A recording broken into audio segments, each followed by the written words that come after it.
You have no idea the amount of ignorant mess we're about to get into right now.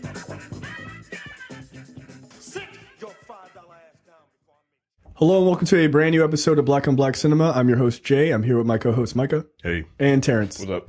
All right, guys, we're back. This is episode 133 for Crooklyn. This is the 1994 Spike Lee semi-autobiographical story about a family growing up in Bed-Stuy, Brooklyn. Shocker. In 1973. So I am the only one who had seen this before, right? The two of you have never seen it. No. Until now, which is blasphemous to me. We're not black. Well, I'm not black. Sorry. Everyone knows what I am. All right? I don't need to repeat it. A liar. Yes. So before we get into it, I just want to say this is a review of Crooklyn. This is not the movie. So if you're waiting for us to stop talking and play the movie, I would argue that you should rent it. It's only $5 on Amazon. Okay. Now, Micah, your thoughts on Crooklyn for seeing it the first time? I enjoyed it. It's one of those stories that's just kind of like a day in the life, sort of, but not like a day. Performances were very authentic. They seemed like they weren't acting.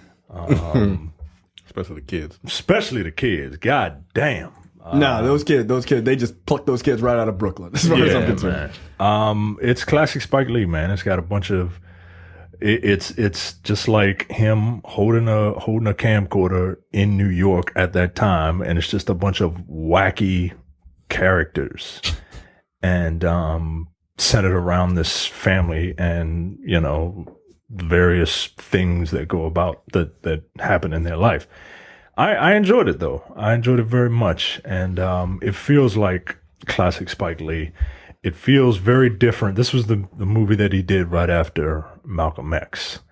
And it feels a little more Do the Right Thing-ish. I think Do the Right Thing is my favorite Spike Lee movie. So I really enjoyed this. This was a nice little follow-up to all that heavy that was Malcolm X. Yeah. So I really enjoyed it. Thumbs up. All right, there you go. Terrence, your thoughts? It was a lot different than I thought it would be. We'll get into it, but it wasn't necessarily a straight narrative. It was, like you said, just a day in the a year in the life. I don't know how. I guess probably about a year. I don't know what the time frame is, but it's just a bunch of black folks doing stuff. Honestly, I actually enjoyed it. They had to throw that shit in at the end though. That just shit broke my damn heart. Yeah. Like I was like, oh, really? Yeah, really.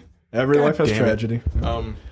I enjoyed it. There was a artistic choice in the middle that just fucked me all the way up, which threw me for. I'm like, did something break?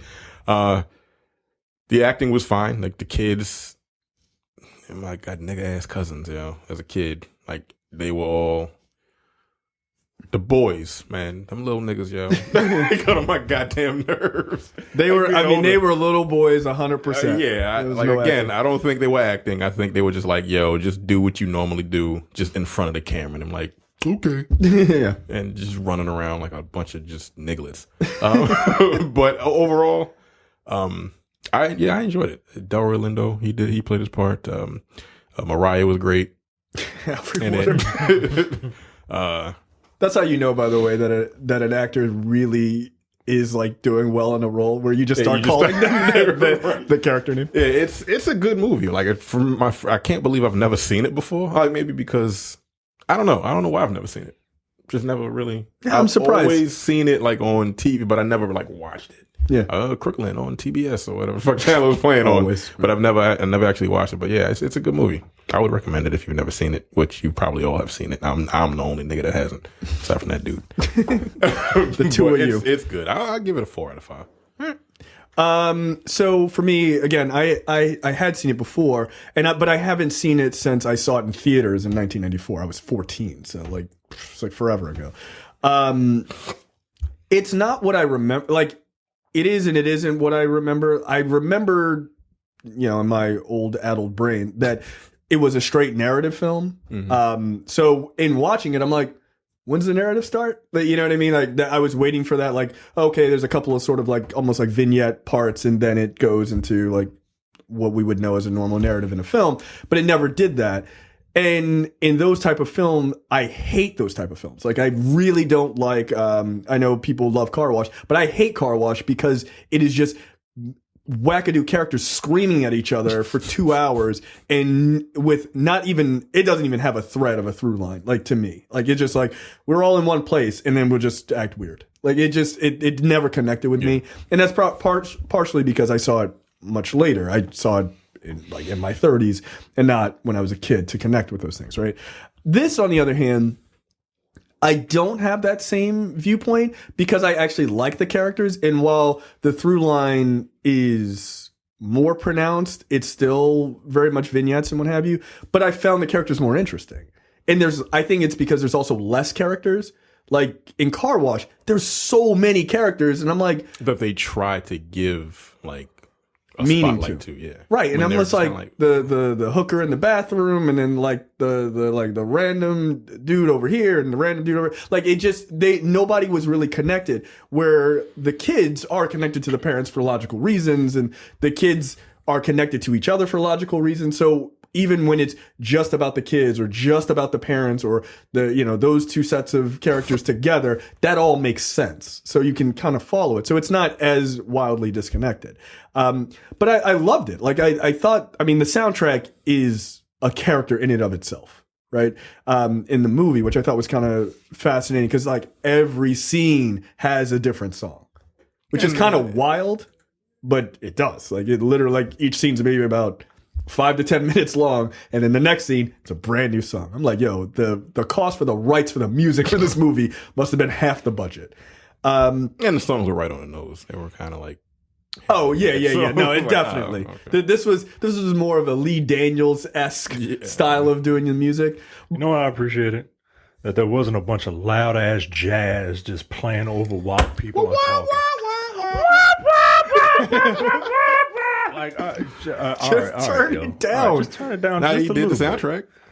Huh? He picked the songs for the soundtrack. Well, I guess there were scenes where he actually did. There were scenes of his music in it, but it wasn't. Like, it didn't overpower the scenes. Yeah, it did. Yeah. They didn't overpower the scenes. This was before they allowed him to touch the mixer on later movies, where he was like, crank my shit all the way up. But we can't all the way. No, fuck dialogue.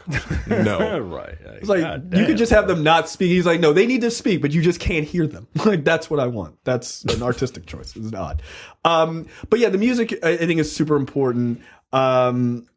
And again, like, the soundtrack is so good. Like, just the music of this time era in 1973 is just fantastic. I mean, I'm not a huge Partridge Family person, but like the other music, the black music is great. I found that funny that they were like singing along to the Partridge Family. It's a popular show. Family. It's a popular show at the time. Singing along to the Partridge Family. 1973 is not denoted anywhere in the film. That's interesting. People had to figure out that it was 1973, and they figured it out because in the show, one of the kids is a Knicks fan, and the Knicks won championship. Yeah. And they won a championship in 1970 and 1973. So they were like, all right, well, this has to take place in one of those 2 years. And they also found out that, Soul Train is around. Well, Soul Train debuted in 1971. Ergo, it can't take place in 1970. So it must have taken place in 1973. Interesting. That's like, have you ever seen that online thing where people track down based on the lyrics of when the day was a good day? Yeah. It's like, so it was like June 9th of 1982 or something. That shit, like the level of internet sleuthing that took was kind of amazing. I was like, wow. But yeah, no, I really enjoyed it. I thought it was really great. It does change I guess it changes my view on those sort of like wildly separated non-narrative films. And I think it's just because it's a limited amount of characters, and I actually gave a shit about them.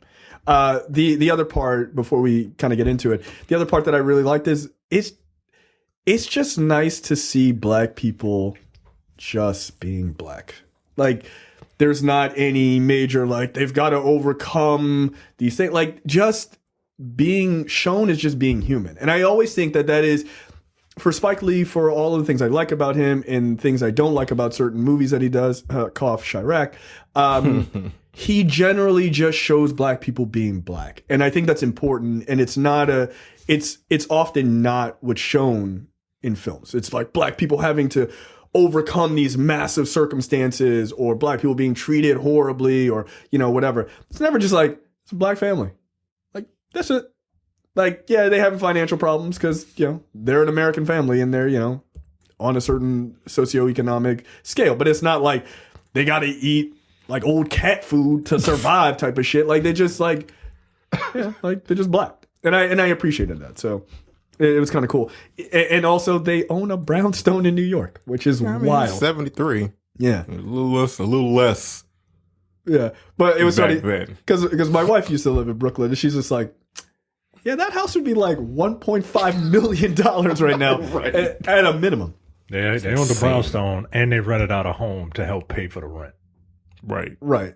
Like, and they're struggling. Still got Right. lights And cut the fuck off. Right. And they still struggle. I'm like, yo, how much is this brownstone? Like $0.50? Sell part of it. And that's why they are cut up the way they are now. All right, so let's get into it. I'm just going to kind of hit the points of it, and then we'll have a slightly different kind of type of conversation. So the movie takes place in, like we said, deduced that it takes place in 1973. 9-year-old Troy Carmichael and her 4 brothers, Clinton, Wendell, Nate, and Joseph, live in Bed-Stuy, Brooklyn. They have 2 parents, Carolyn, who's a school teacher, and Woody, who is a struggling musician. Carolyn played by Alfre Woodard, and Woody played by Delroy Lindo. Where the fuck is Delroy Lindo been? That's a good question. Besides being the illegitimate father of LeBron James. Yo, he looks just He does. He really does. Whenever that new Space Jam movie comes out with LeBron James, Delroy Lindo better be LeBron James's father. He has to be, right? Like that casting, I mean, that casting just makes sense. Big ass forehead. British? Yeah. What? I didn't know that. Yeah. Yo, all right. He was born in Lewisham, London, England in 1952. Wow.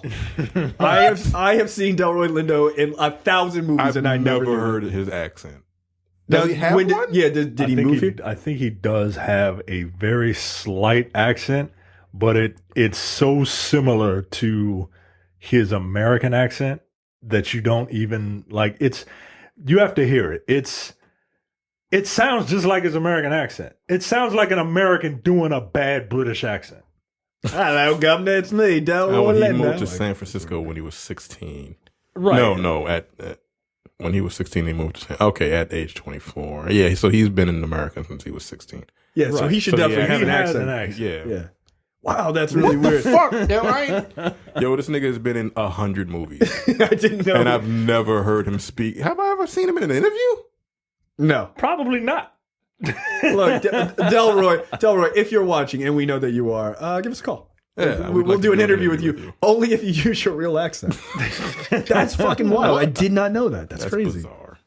He's a great actor, man. I actually like him. He should be in more things. Like, he really should be. Yeah, like a Star Wars movie because he's got the perfect name. Yeah, for don't a even Star change Wars his guy. name. No, like this is Lieutenant Commander Delroy Lindo. Like, wow. Yeah. So the movie kind of starts off with this kind of interesting cast of characters as they're introducing the neighborhood. There's like, of course, there's like 2 Italian women, like one older, one younger. There's like a Latin dude who's wearing a shirt that's way too tight, schmedium, if you will.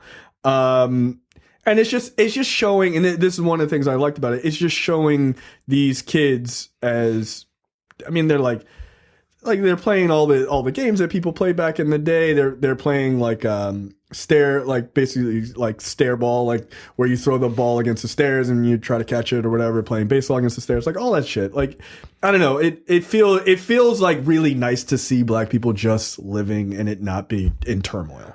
None of the children on set had any idea how to play any of the street games. Yeah, because it's 1994. Right. Lee had to personally instruct them on how to play those games. That's hilarious. They look so natural. What the fuck are we doing? This is what you did for fun? What the fuck is this top bullshit? Like, why am I spinning a top in the middle of the street? We used to call it my Nintendo. Throwing a ball at a wall? kind of session. Yo, just turn on a Super Nintendo, my nigga. Like, what are you doing? That's actually really kind of funny. None of these kids knew any.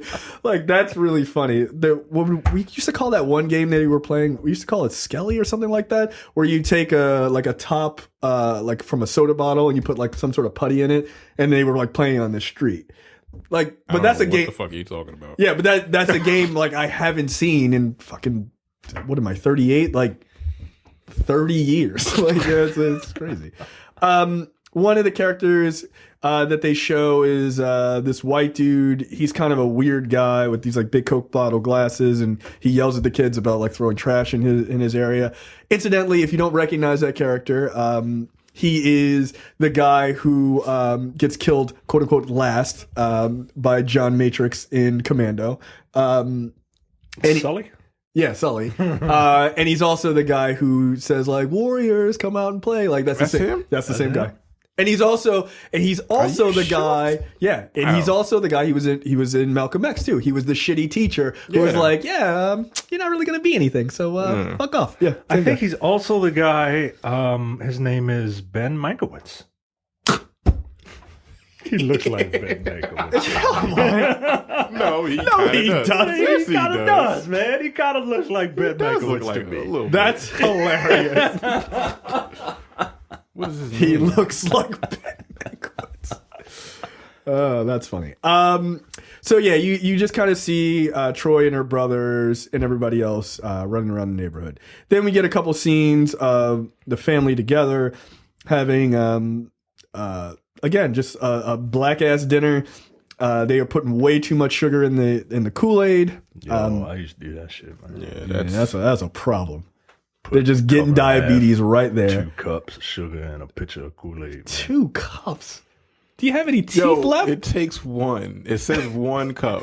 It says 1. You gotta doctor it up a little bit. You know, Yeah, You need that slurry of Kool-Aid sugar at the bottom. yeah, That's disgusting. That's always been absolutely disgusting. Yeah. You got to get the sediment. Yeah, it's not an ocean, my When I guy. used to make Kool-Aid, I used to stir that shit up so there was no sugar left.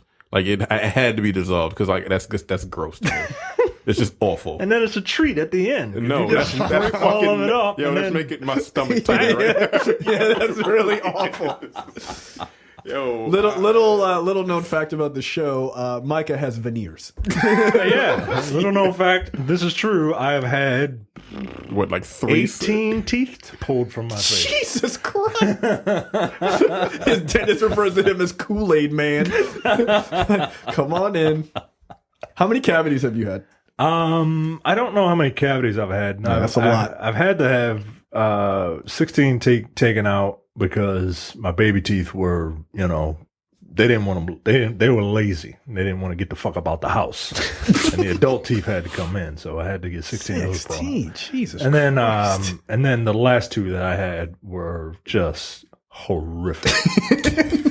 like somebody came in and just fucking took a jackhammer to my teeth, and then they were all holy and shit. That's funny. I've never had a cavity.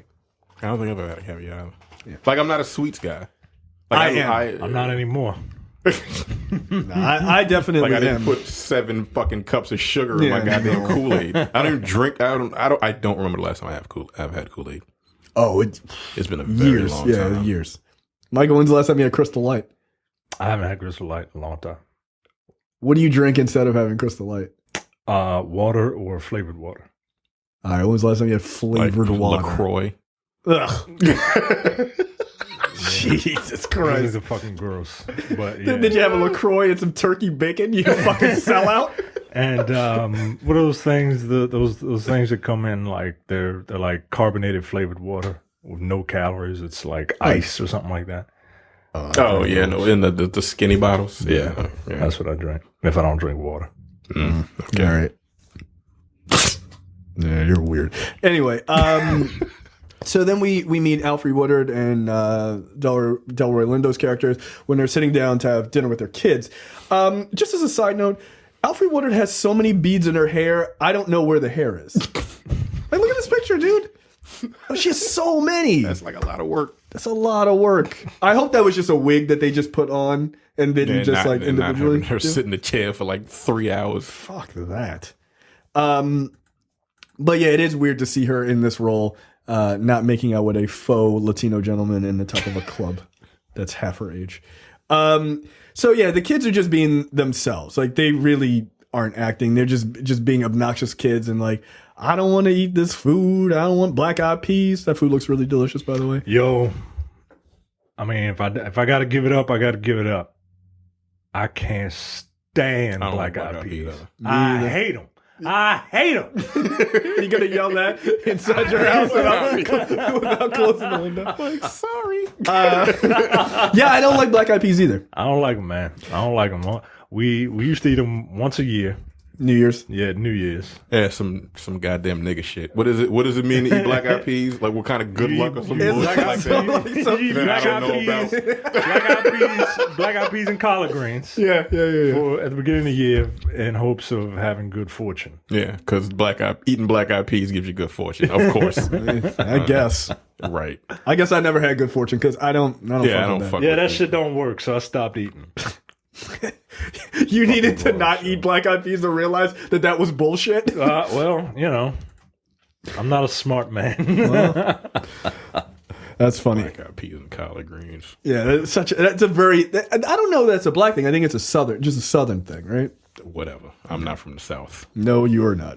Because that's one of the questions that was in Black Card Revoked. And I'm like, I don't know what the fuck that means. Like, what does eating chitlins on a Tuesday mean? Like, I don't like, know. What? I do like chitlins, but yeah, you on like, your look, own. You're on with that one, buddy. You gotta levels. Black-eyed peas and chitlins. I would eat my body weight in black-eyed peas before I would eat that chitlins. makes me more black. Fuck the black-eyed peas and shit. It's got black in the title. Yeah. You just eating slave food. Like, get out of here. Yeah. I've never had chitlins. Pig entrails and shit. Yeah, I'm not Shit is eating that. delicious. Throw some hot sauce on it. Good to go. Which is funny because I will try just about anything. Like, the idea of pig intestines is disgusting. If you have to throw hot sauce on something to burn your tongue to help you get through whatever you gotta eat, that shit ain't good. Yo. You gotta cook them right. I wouldn't try. You gotta take the membrane out so it don't stink. I wouldn't try chitlins made by my mama. No, Damn, because she's not gonna. Like, that was from our grandmother. I think they may have been from the South. Yeah, I think we're all from the fucking South, but I wasn't born. Look, eventually, yeah, yes. Eventually we migrated up north, but like our roots are in the South because we were slaves. Yeah, it's a fact. So, yeah, like if you like seasoning in your food, your family were slaves. Like that just it is what it is. Black people who grew up in Connecticut from the time they got here until now, they're like, well, I mean, I don't really need to cut up the potatoes in potato salad. All right, you sellout. Get out of here.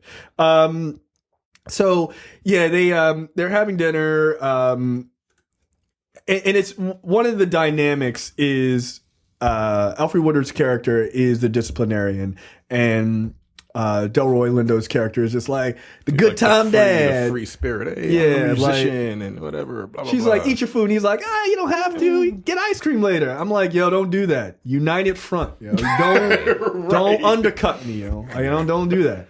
There's anything I know about parenting, not being a parent, it's that it's a game, and you two have to be on the same team because these little motherfuckers will divide and conquer. Like that's true. It's inherent in every human being to try the divide and conquer technique. Yeah, because it works. Right. Absolutely. It ain't work for my parents. There wasn't no dividing nothing. They're like, do your homework. But do it. Yes, nigga, do your motherfucking homework. You ain't never go. Before I divide your ass by this belt. Like, You never go to one parent, not get the response you wanted, and then go to the other parent to try and get the response you wanted. Everybody does that. It doesn't mean it's successful, but everybody does. I know you would try it. Then they were like, what'd your mother say? She's like, no. Fuck. How do you know? Like, I always What'd your father say? God, fine. You just walk the fuck off and do whatever the fuck. You don't even answer. Like, all right, whatever. You got me. You got me. There was no good cop, bad cop. They were both bad cops. Bad and worse cop. Yeah, like, it wasn't that bad, but like, yeah, that shit wasn't working in my house. Yeah. No. My dad was much more, I wouldn't say lenient, but my mom was definitely the disciplinarian. Like this whole dinner situation, I'm like, yep, yeah, that seems about right. My mom being like, shut the fuck up and eat that food. Like, there's a later scene that I have a 1-to-1 example of that happening to me, which is, again, is why I like this movie.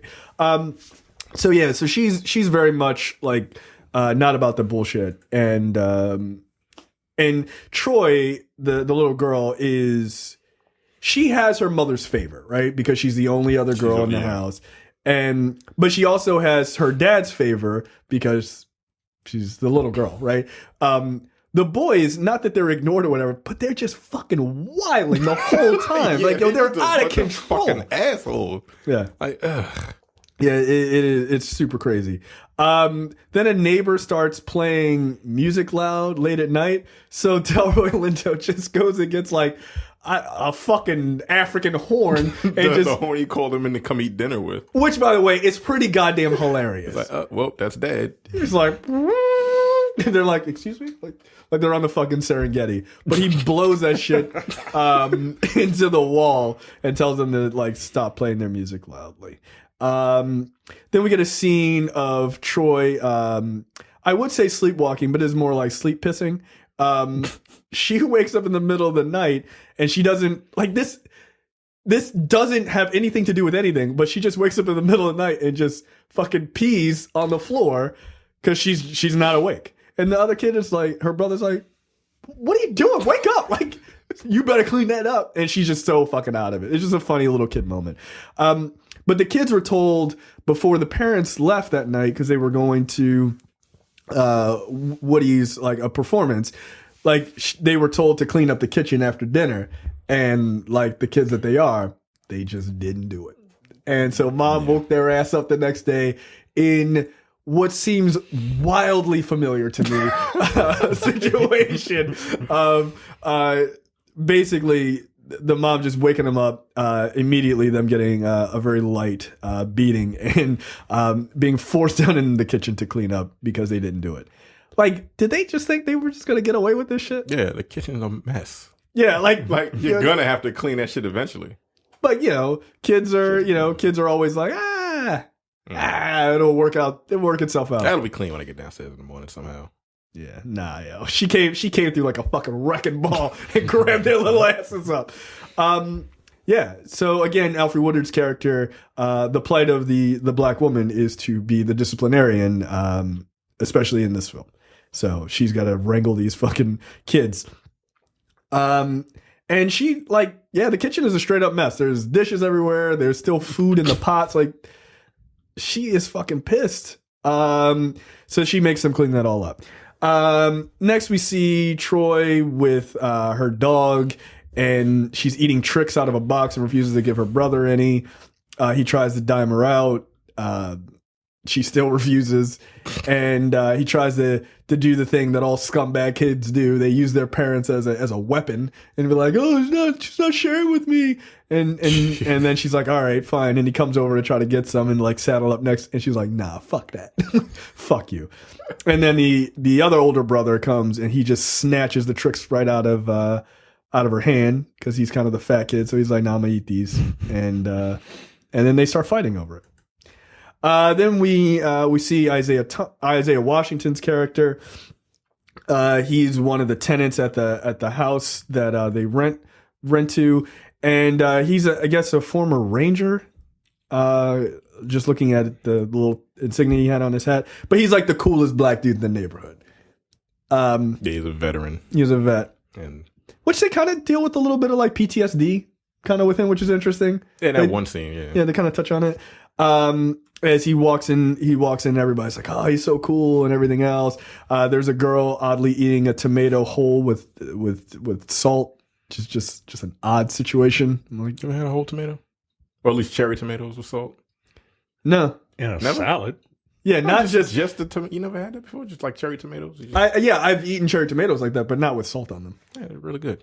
Yeah, I've never just eaten a fucking like Not a beef, whole like a ass beefsteak tomato. She's eating this shit like like it's an an apple, Yeah, right? that's Which are the a little worst weird. fruit, by the way.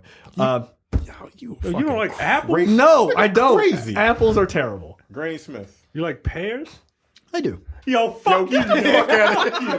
Fuck you. I hope you were just bullshitting with it. Yo, fuck you. You like pears. Pears ain't nothing but deformed apples. They're apples with tumors on them. Okay. Fuck out of here. Okay. I will let I me don't like pears by themselves. Okay, They're let disgusting.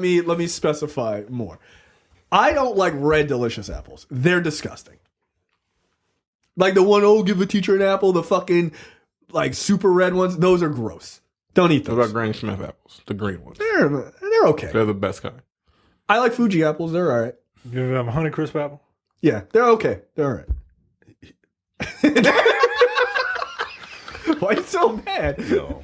Yeah, I'm not a fan of those. What are you, either. the apple Like, it's impresario? like Like, you got an apple orchard you haven't told us about? I'm just saying, man. Like Like, Honey Crisp are all right. What are those? Golden Delicious are awful. yeah, I don't they like are. those. Those things are fucking nasty. They're bitter. They're super bitter. Yeah. Now, if you like red delicious apples, yo, just unsubscribe to the podcast. So, yo, I don't know what's wrong with No, you. they don't. They're fine. No, they're not. You don't like I'll take apples. a Red Delicious over any pear ever. Yeah, yo, pears are gross. Yo, I hope you get hit in the head with a pear on your way home. Get out of here, you know? Yo, Fuck pears outta are here. not good. You know? They're not. How dare you? They're not good. Like you they need have a some weird taste to them. Better than a fucking red delicious. You can't No. do nothing with a pear. You put a pear in a salad? No, you What can't. you gonna do? No. What you gonna do with an apple? It'll be brown by the time you finish your salad. Apple pie, put apples in salad. You can put apples in damn near any apple juice. You don't drink pear juice. People do. That is not good. Yo, pears are gross. Yo. Pears are nasty. I do not like pears. Wow, I that's just don't. that seems like a weird But stance. you like pears over apples. That's a weird. Wait, I don't like pears. That's the weird stance. Yes. And you like pears over apples? 100%. Yo, you're the only person on earth. Like, what the fuck? I stand alone. That's right. Yeah, clearly. That's fucking weird. Me all by myself. That's fine. I Oh, don't need Joe. mangoes. Oh, you don't like melons, right? I like mango. I I don't like like mango. melon. Look.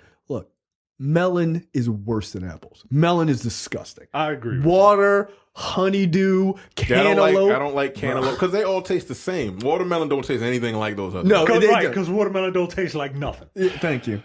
All right, now we're back on. All Yeah, right. Yeah. These two United front, us against the world. It's fine. bougie ass niggas. Y'all just don't want to be seen eating watermelon in front of white people.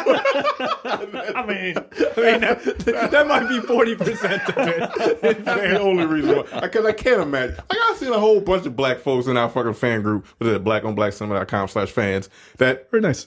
don't eat watermelon. I'm like, where the fuck, who made y'all like that?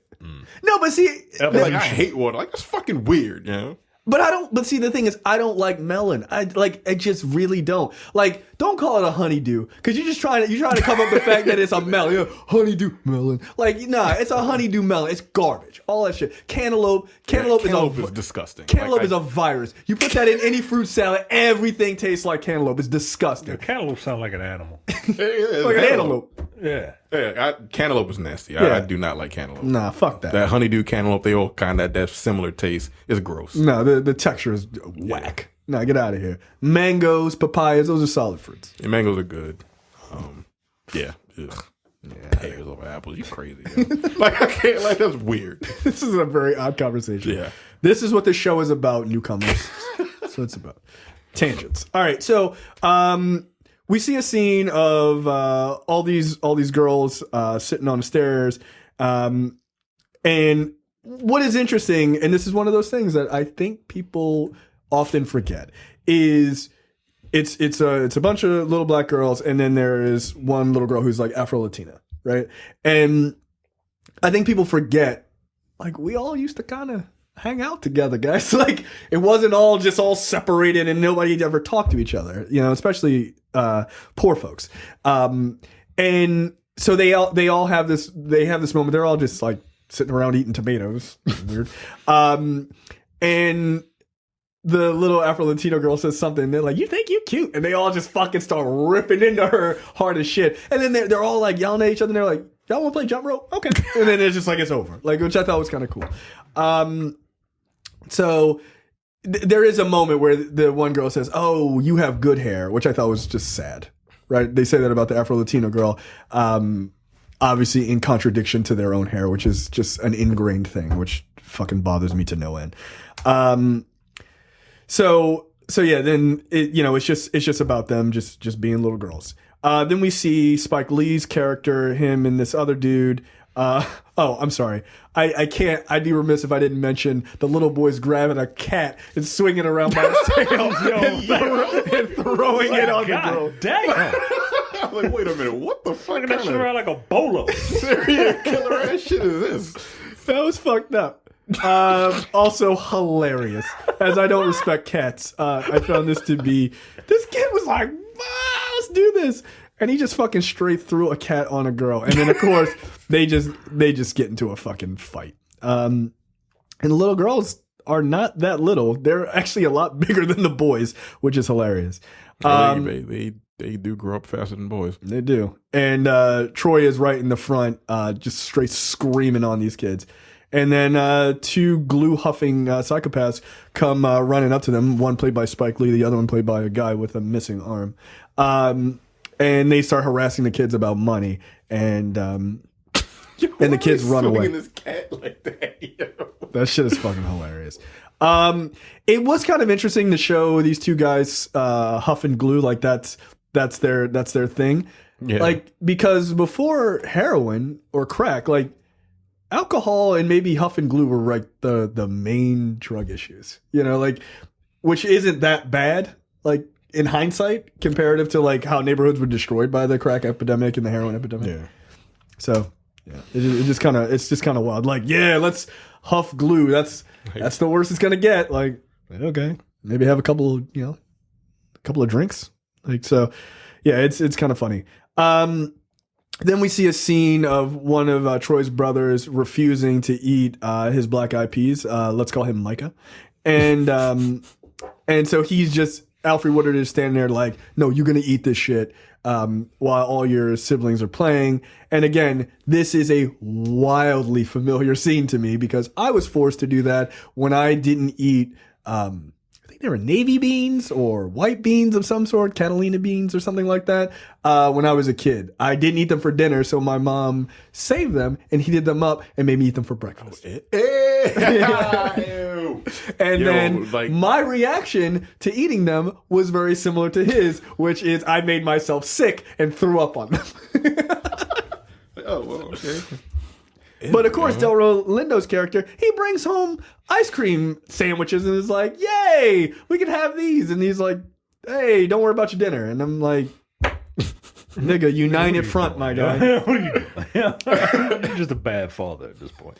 You fucking up, man. You fucking all the way up. But he's just trying to... Stop trying to be their friend, man. Yeah, he is. And he brings home like pound cake and ice cream, which looks kind of delicious. Have you guys ever been forced to eat dinner at the table? Like, is that a thing when you were growing up? Like, you just didn't finish something? I mean, not to the point where, I have to have somebody looming over me, but yeah, I remember not wanting to eat certain foods. And then my cousin was like, look, just eat the vegetables first. And then hurry up and chase it down with this sweet-ass Kool-Aid. And then you got all the good shit. Oh, you got all the good shit, and that's the last thing you eat. If you eat all the good shit first, then you'll have fucking black-eyed peas on your breath. Yeah. You don't want that. That's a solid move. Yeah. I'm trying to think. You still follow that? Yeah, I do. Just like a little fucking kid. Eat them nasty ass vegetables with a shit smelling look on my face. And you don't like vegetables? No, I'm a fucking child. I like broccoli. You gotta doctor that shit up. With cheese on it? Cheese and butter. Yo,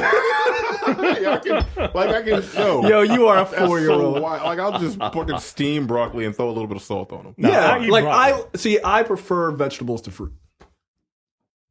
Okay. I do. Like- I don't really like fruit, guys. I really don't. I'm kind of with you. Yeah, I do. I like because But you I just said you don't like vegetables. But I'll eat them. That's how much I don't like fruit. Y'all niggas are crazy. I don't. But like, What's going on here? Like, Apples and grapes. That's it. yeah, That's it. I think grapes are overrated. oranges. You don't like oranges? I like I oranges. like orange juice. Strawberries.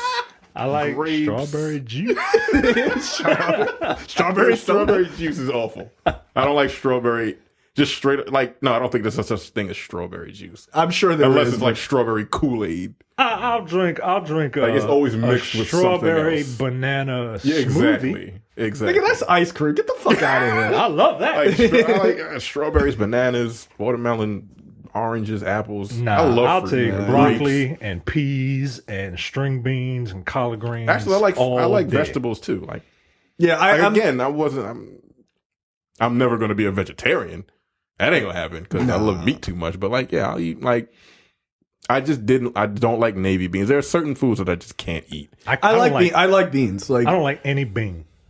really. No beans. I don't even know what a navy bean is. Let me look that shit up. I really Let don't me know what look a it navy up. bean is. That's really funny. My wife will eat garbanzo beans in any form. Like if you just crack open a can and just pour it down her gullet, she'll eat it. But yeah, I like beans and stuff like that. But I definitely prefer vegetables over fruit. 100%. Yeah, I never had an issue with like Overrated. having to finish my plate for something because like I never really had anything that I just could not stand. But like as a if kid- it was like black eyed peas, I'm like I'm just not gonna put them on my fucking plate. No, we didn't get what kind of fucking fancy you ass were- shit. We get no choice. Yeah, No, if you were a kid, you know. No, I'm like like, I don't like those. wow, I'm get like that. you eat the rest. I'm like Nope. nah, they didn't make me eat shit that I don't want. Nah, you ain't black. What kind of shit? You ain't black. Again, Nah, if you black, your parents abused you. They made you eat shit. You didn't you want gotta to eat. remember, my parents aren't that much older than I am. Yeah, they were like, nah, nigga, we ain't eating nothing either. Get out of here. So it's kind of like it's weird. I often wonder because I've said this before. My mother had me when she was 16, and while I was thinking about it the other day, doing the math, her birthday is January 31st. Okay. My birthday is March 19th. Wow. Okay. Yeah, so she was pregnant with me when she was 15. Wow. Still in school, had me when she just turned 16, and I asked her the other day, I'm like, "Why did you decide to keep me?" And she was like, I don't really know. Jesus? No, she wasn't religious. But like, and I was like, did people tell you to like have the abortion? They're like, yeah. She was like, yeah, they did. Yeah, she's young, of course. Yeah, of course. I was fucking 15 years old, pregnant. Like, you crazy? And I was like, yo, you fucking crazy. I would have done it. I was like, yo, you crazy as shit. Because I would have been like, fuck that. Get it out. Yeah, nah, fuck that. Like, Wow. I'm glad. But at the same Thanks. time, you were wild back when you were 16 years old. That's crazy. And then I'm like, and then another thing I was like thinking, well, my biological father's like, can I really blame that nigga? he was like, He was 6. I think he was like a year and a half older than she was, maybe 2 years older. right. Like, can I blame him? Because I'm 37 and I'm like, I don't want no goddamn kid. I think it was 17. Like, nah, We good. fuck that. Like, how much money I That got to shit get is wild to together? me. Like that shit. Like I just started thinking about that shit the other day. I'm like, yo, that's crazy. I mean, my mom had me when she was 24, which to me, I'm like thinking when I was 24, hell no. Are you kidding me? That's subtract 8 years. What the fuck? She's like a freshman. She's like a goddamn Sophomore? junior. So junior, man. Yeah, in the high school. No. No. No, So fuck. I'm like, I really that can't blame noise. him that much. But at the same time, I'm 38 years old. You could still kind of reach out to me now, nigga. Like you ain't got shit to take care of anymore. Yeah. But it's just wild. Wow. And then it's kind of like thinking about the movie where it heads towards the end of this movie. The role that she kind of takes up, that Troy takes up, Yeah. because she becomes Her mom. and she's only 10. Which So, is fucking it's insane wild. to me. And she has older siblings. Yeah. Right? Like, that's the thing. Like older dumbass boys. Like again, the fucking black woman is like, all right, I gotta rein you old ass niggas in. Because Well, I mean, what's the old adage is, you know, if you want to be taken care of in your old age, have a daughter. because boys are just like, sorry. Nah, this I gotta home was go. really special. Yeah. They just push your ass right in that home, and your daughters take care of you. Yeah. I mean, I watch my mom take care of my grandmother, like, at the same time. It's just fucking wild. I'm just gonna refer to him as Lil Rob. Refuses to eat his beans because he kind of looks like Rob. And he actually gets sick because he makes himself sick because that's what kids do. And after he throws up on the beans, he goes, "Do I have to eat my beans now?" I was like, "Yo, if you don't get your little dirty ass out of this table, yo, get out of here." I'm like, yeah. He kind of looks like. Yeah, he kind of does. He kind of does. He kind of does. He's like 2 shades darker though, but he's like Rob in like peak July heat. Shout out to him. So Like last week's heat. Right. yeah, no kidding. So at a certain point, one of the brothers, who kind of looks like the black version of one of my nephews, throws trash in that like weird white dude's yard, and the white dude catches him, and he starts yelling at him, and that little boy is a piece of shit too, because he's like, Yeah. "What? You're the one throwing trash in our yard." I'm like, "Yo, you know damn well you did that shit. You need that crazy old dude yard. It's like a gated concrete pad." yeah. And so Alfre Woodard comes out, and all the brothers and Troy come out as well, and they start yelling at this dude for yelling at, at her son. And she's talking about how his house smells like dog shit or whatever. And this guy's like, "God, the neighborhood was great before you guys came around here," and all this other shit.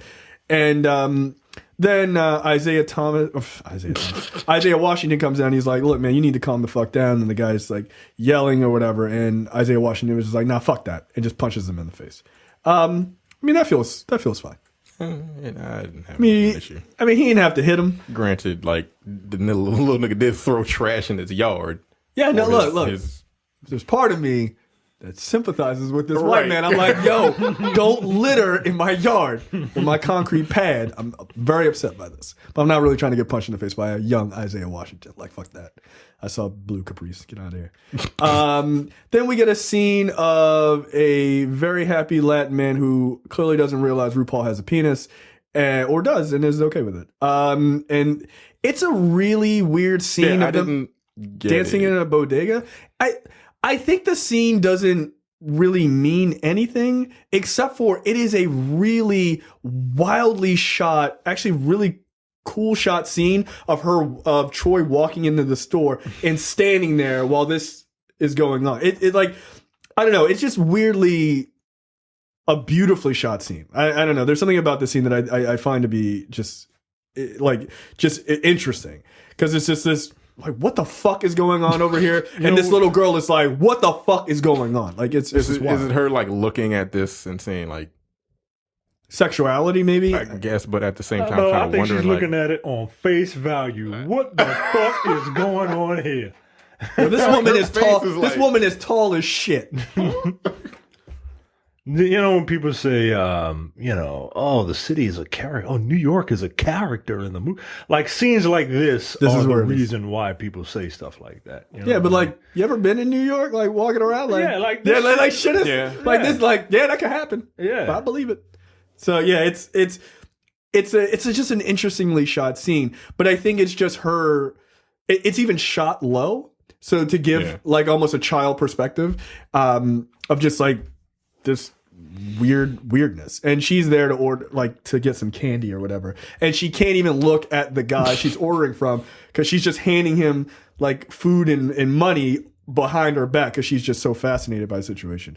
And then like RuPaul starts yelling at this Latin dude for some, like, the scene doesn't make any sense. like what? Yeah, but it's fascinating. But I guess this is RuPaul at her, or at his height, right? 94. Yeah, like weirdly, RuPaul was like a really big thing for a while, went away, and now he has that show. I don't refer to her as a woman because RuPaul's not trans. Drag queen. Yeah, he's just a drag queen. So before people go, well, no, actually, no, RuPaul is not trans. So then Troy is walking out of the store back into back towards her house. And they give this great moment of her actually taking a breath as she sees lights and sirens from police. Like, oh God, what's happening?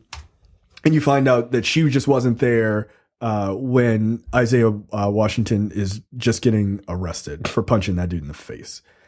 And then she comes back into her room and sees all her brothers, and they're all sitting on her bed, and she's got all this candy. And again, it's weirdly like she's 9 years old at this point, and she's like taking care of them. Like, you know, they're like, oh, give us some candy. She's like, no, I'm not going to give you anything. But she actually got it for everybody. Yeah. You know, and then later on you see them all like eating the candy that she bought. So they're all kind of enjoying it as they're watching The Partridge Family.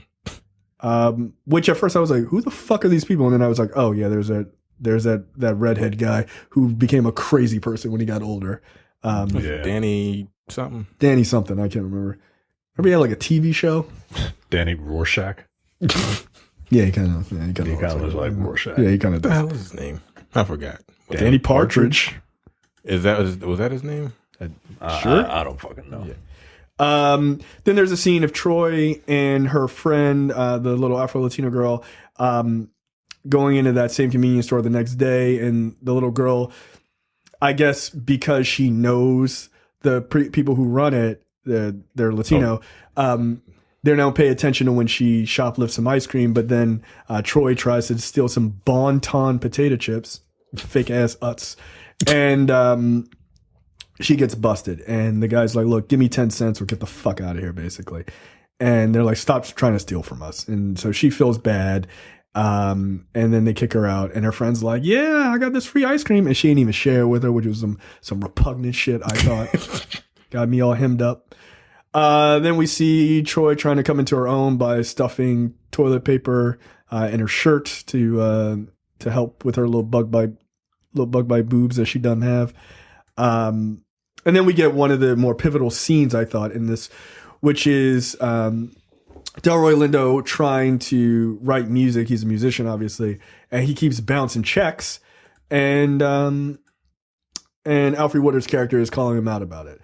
I mean, this is sort of this is the cusp of the breakdown of their relationship, which is he's this fly-by-night kind of guy, and she's the rock, right? She's gone back to teaching, and this guy's like, I used to make music and make a lot of money and make all this money so we could buy this brownstone that is super expensive. But now I'm not making enough money, so she has a problem with that. But the argument doesn't really make sense from Delroy's perspective, because he's upset, and she's like, just tell me when you're writing checks, dog. Like, that's it. Like, that's it. Right. Like, stop bouncing checks. Like, you bounced 5 of them in the last month. Yeah, the whole financial, finances are the number one reason people break up in marriages, besides cheating. You know, so it's kind of a big deal. And so they do eventually have this massive argument, which I thought was actually pretty well acted, the two of them. Do you ever wake up, hear your parents arguing when you were kids? Mm-hmm. Yeah, all the time. Yeah, really? It's not. I wasn't sure if that was a common thing. No, it's pretty common. Yeah. That's Like, kind of what the sad. fuck are they actually. arguing about now? And it'd be some dumb shit. My parents used to argue about topics that they disagree with when watching Oprah, which I thought was one of the dumbest. That's pretty goddamn dumb. Yeah, like relationship. Yeah, because Oprah used to be on some like a little bit of some man hating shit, like back in the day. Like she did. It's like, oh, we bring all these women to just shit on these guys for an hour, and be like, all right, Oprah, I see you in your man hating bag. I get it. Like before she became reasonable. So like they used to argue about that shit all the time. Because then of course my mom would be like, "You just like that nigga on TV," and then they would just be like, just throw it right in his face, and then they would argue about it. What's the best argument you ever heard your parents argue about? Best / I guess probably the worst. I don't know. No, they usually would argue about. They would argue. This was back when he was drinking, and so this was a long time ago. And then they would just he would come home and just be a dick, and something wouldn't be right. It wasn't anything it wasn't anything worth fighting over. But you know, he used to be one of them people that just liked to get into arguments with people. I can't imagine who. I can't imagine. You can't relate at all. No, Right. I mean, I don't need alcohol to do it. Is all I'm saying. Right. But no, it would be either me or finances or my sister. Oh, this nigga was wilding when he was young. Yeah. I'm not your buddy. I'm not your pal, not your friend. I'm your father. All right, well, take this whooping. Right. Again. Like, oh, you're hitting him too hard. You ain't hitting him hard enough. Like shit like that. He need discipline. You're not hitting him hard enough. Same thing with my sister. Like we agreed I would discipline him. You got to discipline her. And discipline, in his words, means you got to hit him. Yeah. My mother ain't the hitting type. No. Did your mom ever beat you at all? No. Fuck no. Yeah. She ain't crazy. Like, crazy people hit their kids. My mom used to wear my ass out. I think I've told this story on this. Because it was y'all too for the most part, right? Yeah. Somebody got to do the beat. Somebody got to hit you. And your mom damn sure ain't letting some other man hit you. Oh, hell fuck no. out of here. No. Your mother murder that. Yeah, no, hell no, dude. She'd be like, don't touch my son. Get my belt. I will beat him. Right. Nah. Even your stepdad now, if back in the day they were together, that's why she gravitated towards him, because he's more of a laid back kind of 1950s style. Hey, how you doing? All right. Yeah. Keep it moving. Yeah. You know what I mean? And your mom's the drill sergeant. Like, hey, I love you, but don't fuck up. Yeah, that's pretty much it. She was like, so I can't imagine. You imagine your stepfather raising his voice to you. Nah, that never really happened. Exactly, because your mother would be like, well, who the fuck are you talking to? Yeah, that's not gonna work out. It's not gonna work. Yeah, that is. We on the team. You ain't on that team. Like, don't do that. Nah, this team is 40 years in the making. You gotta just keep it cute. Don't become a free agent. Don't do that. I'm trying to think. The worst. I have the worst. My mother has a temper. Ooh. Shocker. I remember this was fucking 30 years ago, man. I was probably like 8 or 9. Yeah. They had a fight. I don't even know what it was, but it got he would never put his hand on a woman. He never hit her or anything like that. He pushed her one time and he felt really bad. It was like a push. He's a big guy. He's like 6'1". He was probably like 2 something. And he used to wrestle. Oh shit. So yeah, he knew how to fight. He taught me how to fight. But either way, there was an argument they got into one time, and I had opened the door. I was a kid, and they were like screaming at each other. She was doing most of the screaming. Opened the door, and I just saw an iron go flying across the fucking Jesus Christ. flying across the room. You're like, and close. I was like, oh shit. It missed. It didn't hit him, but she flung the shit out of that bitch. I'm like, she was like, yeah. And I brought it up to her, a couple years back, and she was like, yeah, I was wilding. She was like, yeah. I like to think your mom uses that exact phrase. Like, nah, yeah, because she was 23. right. She was super fucking young. She was like, yeah, I may have gone a little overboard that night. I'm like, yeah, you threw an iron at that nigga's head. Like, what the fuck? Do you even remember what you were arguing for? She's like, no. It probably wasn't even that serious. It was like, whatever. But yeah, that was probably the my worst. flowers on Valentine's Day. Like, goddamn. That's crazy. Iron, like iron's not that light either. No, that is not like, it's not like a spoon. Like, yeah, and an iron. She just hit the wall. I'm like, yo, y'all crazy. It's just like, and closed the door. Like, nope. But yeah, I do not remember what the hell. Wow. She doesn't even remember what the hell the argument was over. But wow. That's crazy. I picked up her temper a little bit. Me and my brother got in an argument years ago, and he said something to me, and this was like the last fight we ever got into. We were teenagers, and there was a cup on the ottoman or whatever on the table, and he said something. I don't remember what the fuck it was, but it hit us. It clicked. I just took the cup and just flung it like backhand like really hard, and it hit him under his eye, and he still has a scar to this day for that shit. I felt so bad. And then he pulled a knife at me, tried to stab me.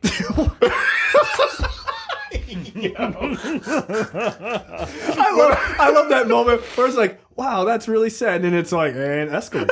Okay. But we're exactly where I thought. Yeah. He pulled he like a butcher knife.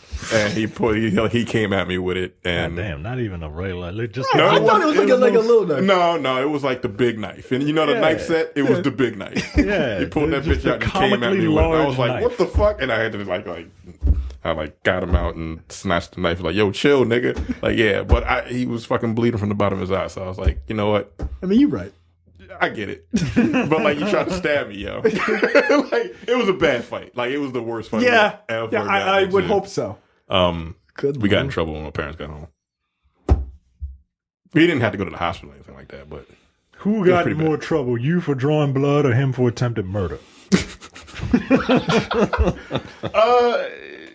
Probably me. Yeah, because you can lie about the attempted. Yeah, murder. right. Like ain't no proof for that. Shit. Fuck that. Prove it. No, I got this knife because I was cutting a tag out of my shirt. It was fucked up. Wow. I felt like, but yeah, that shit was wild. Yeah, that is certainly the iron story is pretty wild. I can emotionally trump that.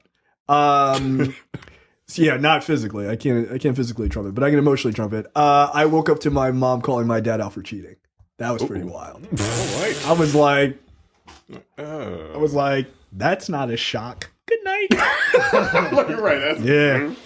Yeah. Like, and my mom was like, my mom doesn't fuck around. Like, my mom is that like in your face type of shit. Like, nigga, you ain't shit type of person. Like, she just is. I can imagine. And I was just like, I don't think I ever did the like the emoji eyes until that moment in my life. Like, shit.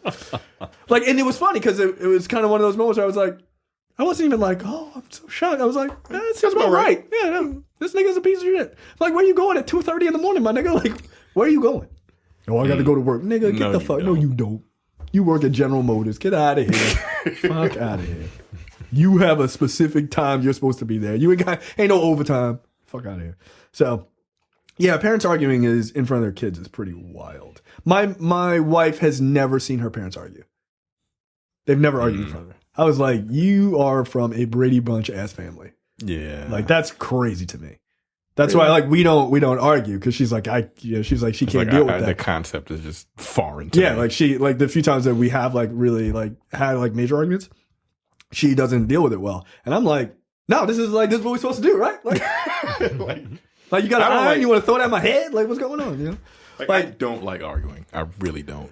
I don't like arguing like that. Like, I like to debate people about stuff like that. That's far different than like, bitch, I'll kill you. Like, I don't want to argue like that. Like, because that emotionally is it's draining. Like, my wife and I had an argument once, and she said something to me, and it was just like a cup of water or whatever, like next to it. And I did the Denzel thing from, what was that movie where he's just sitting at the table, he's like, bow, and just fucking smacked it off. Like that, and I could, like, you have those moments where you can feel yourself about to do something, and you're like, don't do that. Because like it's like the Bill Burr joke. Like, if you're in an argument with a woman, if you can be right, but if you call her a bitch, like, that's it, you lost, right? It doesn't matter if you were right or right. Like, knocking a cup of water off or doing anything like physical like that, like Luke Cage, like knocking a hole in the wall, you lost. It doesn't matter. And I did that, and I was like, what are you doing? And it was like, bow! I was so fucking mad. I was like, get the fuck out of here with that. And then hit the wall, and I was like, I'm sorry. I was like, I'm sorry. Like, immediately. Because I knew I fucked up. And I think I was right. You probably were. I probably was. I think it was like one of those things like, I'm right, goddamn, why aren't you listening? And then it was like, nope. Like, I don't argue unless I feel like I know, like I'm almost like 99% sure that I am right. And I don't raise my voice. But if I raise my voice, I gotta leave. Because that means I'm gonna punch you in the face. Like, it's kind of like that. Like, it's just that, like, I'm here. I'm here in an argument. I'll talk to you like this. Okay, that makes all right. Really? Okay. If you say some shit to me that I'll start to raise my voice, I have to leave Like, I gotta go. because I'm gonna fucking hit you. Yeah. Like, it's weird. I don't know why I'm like that. Well, Whatever. but at least you're cognizant of it. And I gotta go because I might just throw this mouse at you. Yeah, I I don't do give the a thing fuck like who you are. I will get mad enough that I'm like, I'm gonna take the dog for a walk. Then I'll just I'll just go. I have to remove myself from this situation because I'm And going then to do I'm, something that I'm going to regret. Yeah, and I'll do that. Like, I'll be like the crazy person, right? Walking my dog, and I'm like, what the fuck? It's like, I'm having an argument, both sides The of it and dog shit. is like, what is wrong Nigga, with you? what are yo? you doing? Like, I fucking hate painting. I'm sorry. Right. I don't raise my voice because I get the Ryan Gosling voice. Yeah, and that's the other thing. I can't do it. Yeah, like if Yeah, that's if my get, voice all the time. So Yeah. if I get loud, I have to make it a point to keep my voice low. woman, I said. But if I'm in the moment, the shit fucking just breaks.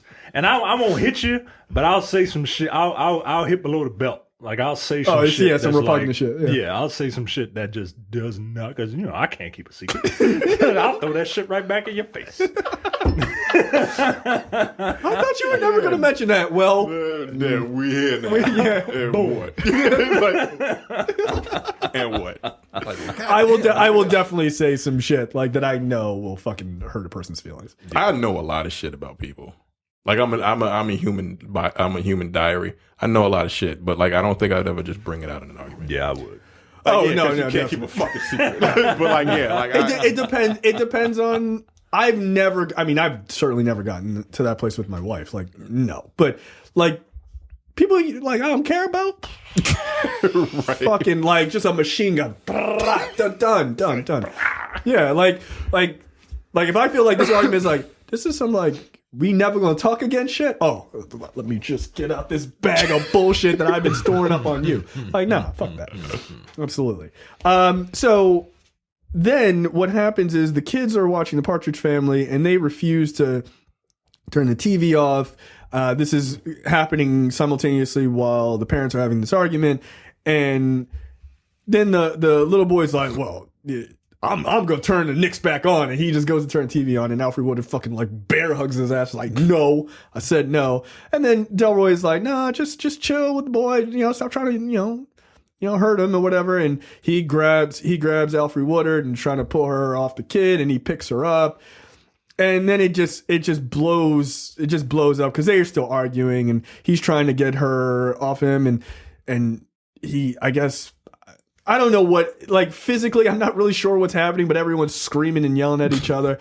And it's not like he's like beating on her or anything like that. He was trying to just like pull her off, but it explodes into this whole thing. Mm-hmm. And then he's just on the stairs and he's like, enough. All right.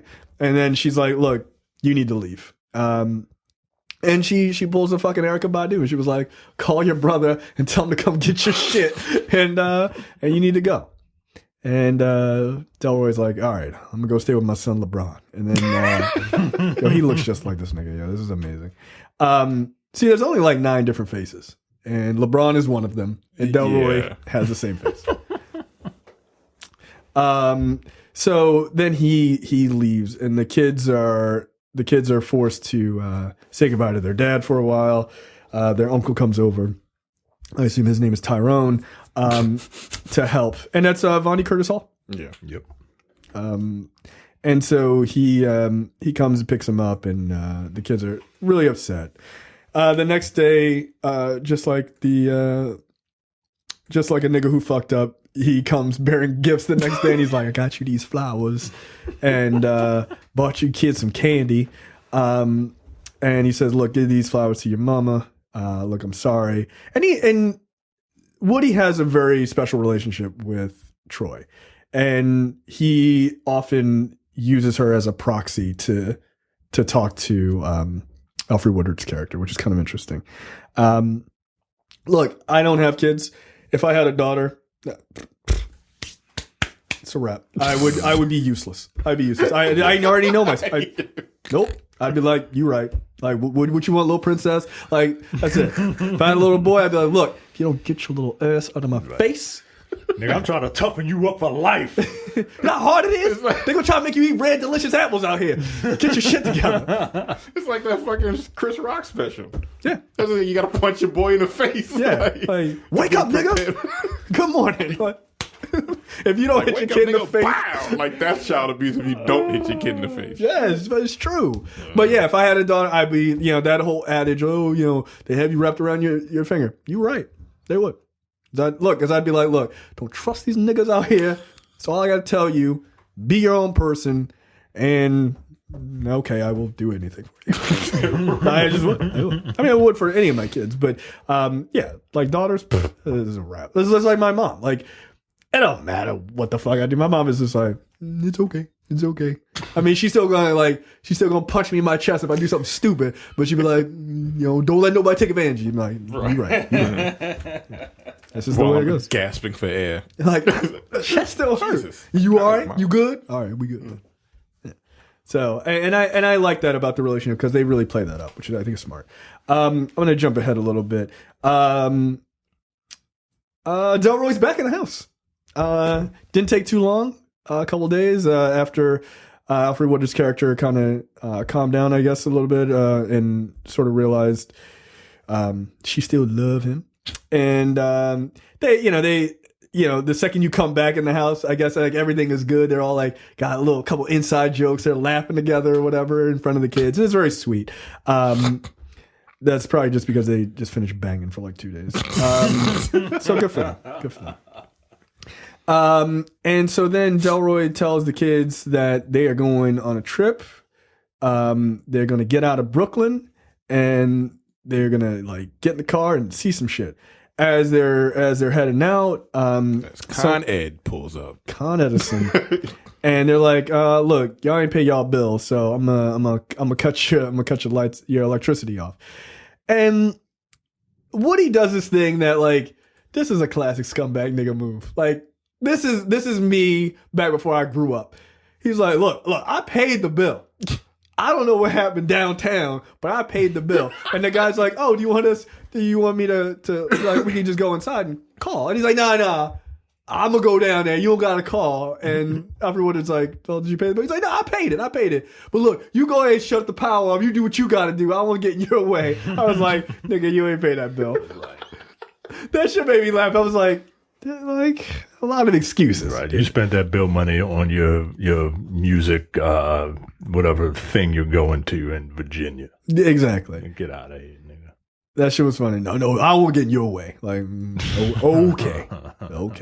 So Con Edison comes in and shuts the power off. Then when Isaiah Washington and his girlfriend come in, there's all these candles. His girlfriend is super hot. They all come in and there's candles everywhere. And Delroy's like, hey, got these candles. Ain't it romantic? Right. Like, why can't we turn the lights on, my nigga? And he's like, nah. So what had happened was we ain't got no electricity. So we having a financial issue. We don't have electricity. We just have 1,000 candles. Yo, how many do they have? Yo, that shit was crazy. And it's not like safe candles. Right. Like this shit will burn this fucking brownstone to the ground. Yeah. So they're not too pleased. And you also find out that Isaiah Washington's girlfriend gave them food stamps at one point. And so they're upset because they're like, well, do we have to pay rent? Because ain't no electricity, dog. And he's like, well, I mean, you, the girlfriend, you don't really live here. And she got really super pissed. And then you see Isaiah Washington, he's kind of getting like freaked out just because I guess like the idea of not having light is fucking with his PTSD, which I thought was interesting. Then to avoid not having electricity for a while, they're like, we're going to go out of town. And they just all get in the car and they head down to Virginia to this event. There's a scene in here where Troy is leaving the supermarket, I guess, or it's at late at night. Did they actually, these two huffing dudes, did they catch her? Or no, I don't dream. I thought that was a dream. I think that's a dream. Okay, yeah. I'm like, what the hell is going on? Yeah, this craziness. She was sick or something. So they head down. They head down south, down to Virginia. They stop, I guess, in somewhere on the Eastern Shore. to their cousin's house, and they leave Troy there so she can hang out with her cousin for the summer or what have you. And you find out the cousin is adopted, and so she kind of does whatever she wants, because it's like these two older parents who've adopted this girl, and they just let her run roughshod kind of over them, which is just weird. But not necessarily the mother, but the father. The father, he ain't give two fucks. And this is where the movie did some weird shit, where I think we all thought we're going crazy. We were like something happened to the film because it was stretched out in like 16:9 aspect, but it's not a 16:9 TV. Right. Everything is stretched out when they're in Virginia, and it's just, and after I realized that's what the hell was going on, like, okay, he's clearly doing this on purpose. My thought was like, okay, she's in a different place. Everything is just weird to her. That's basically, and that's why they did it. So basically what it is. Yeah. It's very clever, strange. It's a clever trick that I have to imagine in theaters was jarring as fuck. Yeah, like, what the fuck did y'all do to the projector? Yeah. I mean, my wife was like, change the aspect ratio on the thing. Like, what's going on? I'm like, I didn't touch anything. I was like, I was watching it this morning. I'm like, yo, what the fuck happened? Yeah. All right. My wife didn't notice a difference. Hit the HD button. Hit the HD button. She was like, it's fine. Like, are you serious? Yeah. I'm like, what the fuck? And she's like, what? I'm like, all right, yo. And then I pointed it out, and she was like, "Oh, yeah, okay, I can kind of see it. Yeah, like, kind of see it. You just just the TV is not her thing. Nah. She's just like, she is not worried about that at all. She was like, content like she watches matters. a lot of TV. Yeah, that's but the thing. Like, she watches so much of it, but like, it doesn't register. Nah, she's more of the overall package. Yeah, she's a content person. Yeah, she's a content person. Yeah, that shit is, the second I saw it, I'm like, yo, what the fuck happened to my TV? Like, start shaking it. I was fucking mad. Yo, I was too. I turned it off. I'm like, yo, what the fuck is going on with my settings? I turned the movie off. Like, yo, I didn't touch nothing. I almost reset my Roku. Like, I'm not gonna lie to you. I was like, because I rented it on Amazon, right? So I'm like, my wife is like, well, why don't you go? Is there like a setting to change? I was like, it's on Amazon. Like, yeah, there's nothing to change. Like, what the fuck happened to the film? Did they fuck it up? Right. Yeah. And then I looked at a different source and I was like, oh, it's also broken there as well. Yeah, no, I felt like a moron. Made me so far. I was getting pissed. Like, yo, what the fuck? And then every time we went back to Brooklyn, I'm like, yo, what? Oh, okay. Now I get it. Now this, goddamn it, Spike Lee. You son of a bitch. You got me. We see a scene of Troy getting her hair done. They're using a hot comb, and it's so funny. The aunt's like, "Oh, she's using a hot comb." She's like, "Oh, your hair's really nappy, and you got the nerve to be complaining about being tender-headed." I'm like, "You just heated up a metal comb on a stove." Yeah, I'm tender-headed because it burns. Ow. It's a hot comb. I'm mad. Fuck that. The aunt was like, "Oh, look at your beautiful hair. What do you call that?" Braids. Yeah, it's like braids and beads. Yeah. Like, what the fuck kind of nonsense? Okay, whatever. Yeah. So She light skinned. This old sedity ass aunt. So Diddy and I don't even know. I guess they're living like pretty high on the hog. They've got like this really nice place. But it is wow. The aspect ratio thing is really jarring. Yeah, it's crazy. Yeah. Like it's just really wild to watch. Troy wasn't sure about liking being there, but she actually starts to really get along with her cousin. Like they really actually connect pretty well. And she realizes the cousin's like, I don't like this shit either. This place sucks. She ain't my real mom. Yeah. Like, all right, Cardi B, calm down over there. So like they keep messing with this poor woman's dog. The dog ends up dead. Yo, that shit was wild. Like, it made me think like they did that shit. They never said it, but like maybe they did. Like maybe they did. Cause I think the daughter stuffed that fucking that dog. They stuffed the dog in the cushions of a fold-out sofa. It's like fuck. Get you like boing. It's like what with the sound effect, yo. Really? Oh, that shit was funny. While she's down there, she has her birthday. They get her a nice dress, and her cousin buys her a training bra. It's like she was like, "Oh, it's gonna be a while before you need these." Like, yeah, thanks, bitch. Right? What the fucking shit is that? She's an asshole. This is rude. It took the goddamn beads out of her hair. I imagine that this is what you two feel like the South is. Me? Both of you.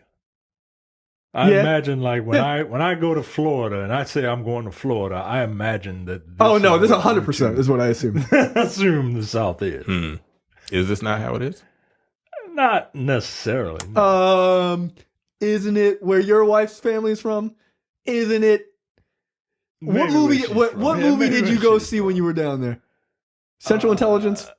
Did we see Central Intelligence? I know we saw Baywatch when we were. Oh, Baywatch. Yeah. And your reasoning for watching Baywatch, as I recall, was there ain't nothing else to do down here. Yeah, it really wasn't nothing else. Yeah, yeah, whole life in an aspect ratio that don't make no goddamn sense.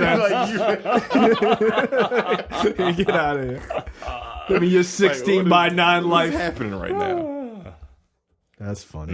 No, this is exactly what I assume the South is like. Boring as shit. I don't like it. It is boring. I'll tell you that right now. It's boring. That's why she left. And she ain't trying to go back. Because there ain't nothing to do.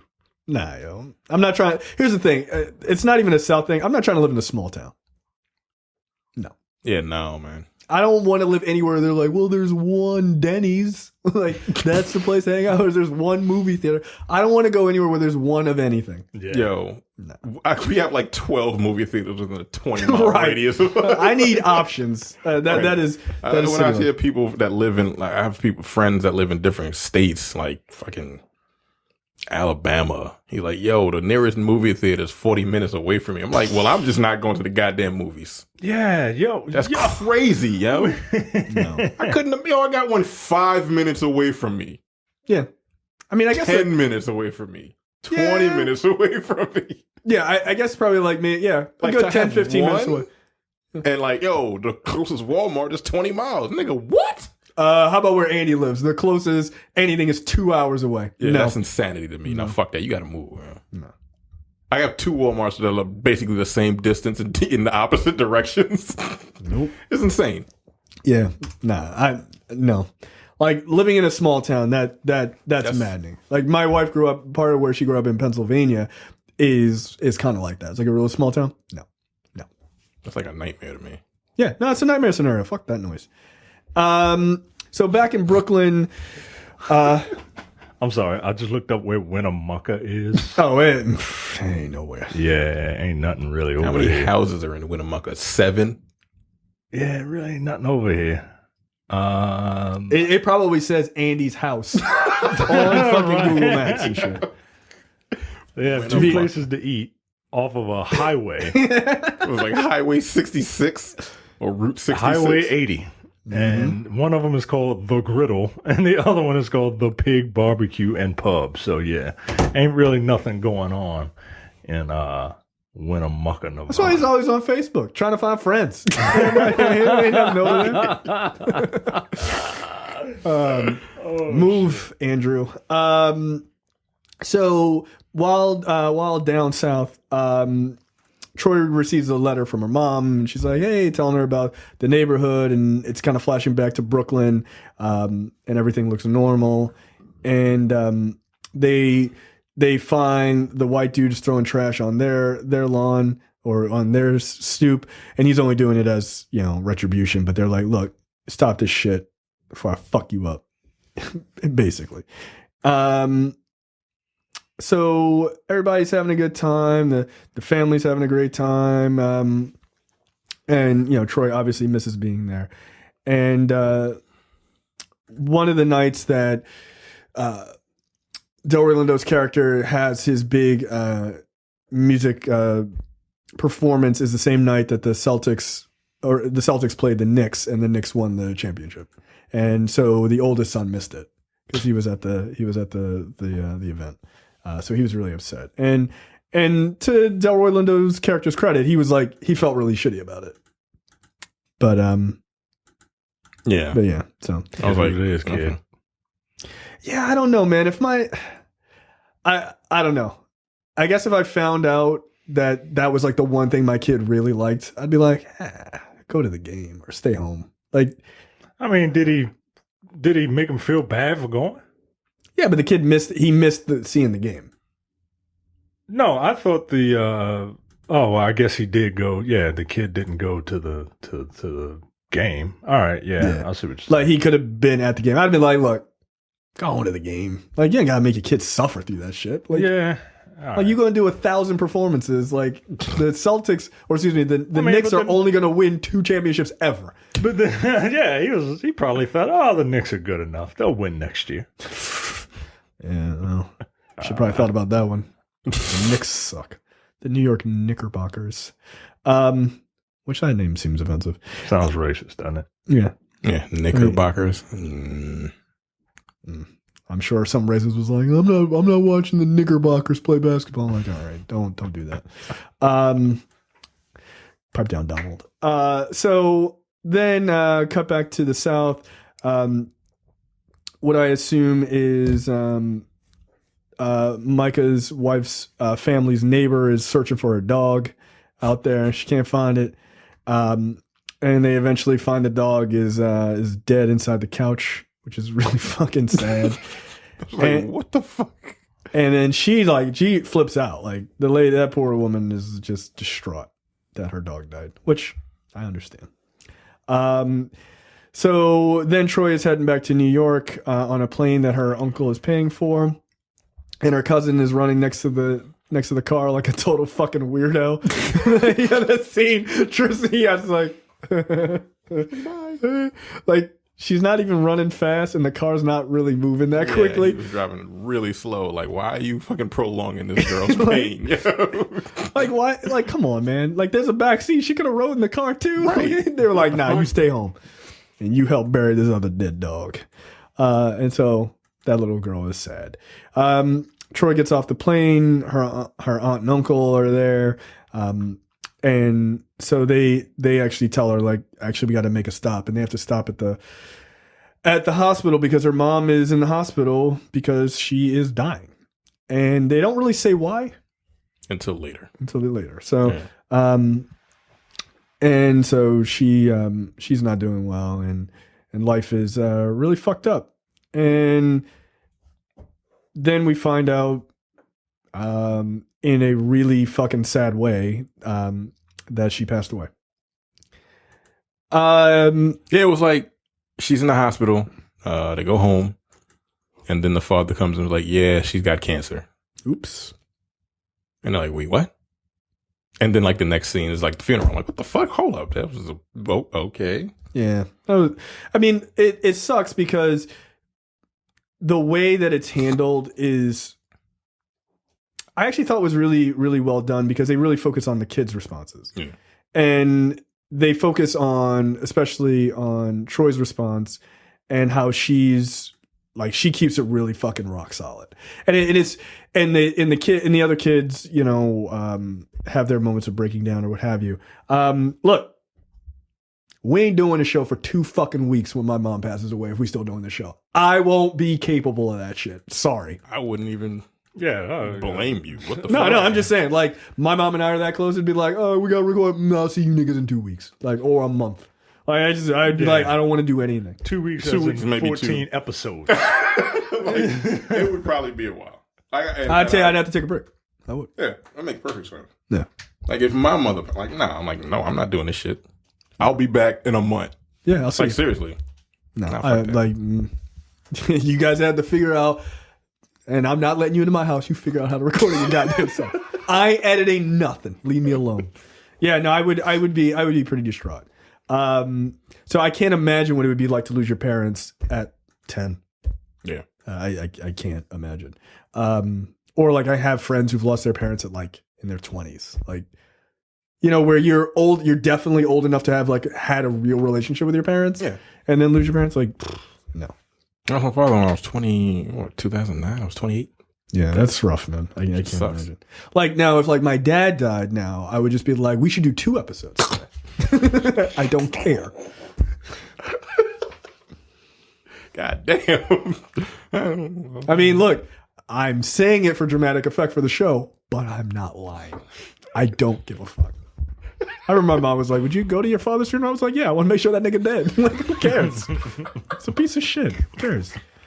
Cool, maybe I can meet up with all my siblings I've never met. Trifling ass nigga. So at the funeral, there's one moment that I thought was really sweet. Sort of the wake, I guess, where Troy's kind of sitting alone on the edge of the couch, and her older brother, who doesn't really interact with her all that much in the movie, kind of pulls her over and holds her hand or whatever. And it's like it's like, look, we're gonna be all right kind of moment. Just as a side note, his lapels are gigantic. But yeah, it's a sweet moment, and I can't imagine what that would be like at 10 years old to deal with that. Then, like, we get a scene of her brother back in Brooklyn, her other brother, her youngest brother, coming in and saying somebody's messing with him and saying, you know, their mother's dead or whatever. And then you get the second dolly slide, and this one I actually really appreciated, which is her going out with a fucking like broom handle and cracking Spike Lee over the back of the head because he was fucking with her brother, which is like really that first moment of her like, I got to be the woman in the house. So, like, I got to protect these boys. And so, yeah, she fucks him up. He's like, what you do that for, Troy? Like, don't fuck with my brother, yo. Fuck with my goddamn brother. Yeah. So, and he doesn't even move. The other dude was like, oh shit, I gotta go. This is how I lost my other hand. Like, fuck that. Like, this girl is crazy. She was wilding. So then we get what I think is kind of the final, most powerful scene, which is Troy wakes up in the middle of the night. She hears all this commotion. She wakes up in the middle of the night and she runs downstairs. She thinks her parents are arguing, and she's like, mom and dad. And she realizes that her mom isn't there. And Delroy Lindo's character is there, and he's like, you know, mom is gone. She's not coming back. And she literally just gets sick at the thought of like, okay, this is real. This is not just a dream. And they sit together in the bathroom as he cleans her up. And they have that moment of like, all right, like, we're together in this shit. Like, we have to be. Again, he's a single black father in 1973 without a real job, taking care of 5 kids. That's crazy, dude. That's insane. I mean, it was crazy that Alfre Woodard was holding the fucking whole household together with 5 children. Mm-hmm. Yeah. I mean, she basically had 6 because this grown ass nigga ain't want to get a real job. It was so funny. In the middle of it, my wife was like, I could not be married to somebody like him. And I looked at her, I was like, you were? She was like, you right. It's like, I don't work for nobody. All right, nigga, bye. Fuck out of it. And then we get the scene of Alfre Woodard's character, like the spirit of her, talking to Troy, and telling her how proud she is that she's grown up to be this person at 10 years old. And then you see her doing Troy's hair, and then it cuts to Troy doing her brother's hair. And she's using, I don't remember the brand, but I remember that fucking bottle. Yeah, I remember that shape. That shape of that fucking hair grease. Yeah. Oh, I guarantee your mom was holding your sister down, putting that shit in her hair when she was a kid. I guarantee it. And so you see her taking care of her brother and like telling her brother, don't go too far because dinner's almost ready. And as he goes running down the block, and she's the woman of the house now at 10 fucking years old. Yeah, and she's got her afro. Yeah, all picked out and shit. So, and then you kind of just get a sweep of the neighborhood as she's the adult, which is just fucking wild to me. Any parting thoughts on this? That's good. Great movie. I enjoyed it. Yeah. I like it. Yep. I enjoyed it. One of his best. Yeah. One of his better movies. Yeah. Next week we'll do an episode. We'll do a second episode on school days to cleanse us of this palate. No, but yeah, I thought it was good. I thought it was very good. All right, guys, that is it for us. We'll be back next week with another preview episode for episode 134. See ya. Take it easy. Bye. You're not going to want to miss this preview episode. I'll just say that. We out.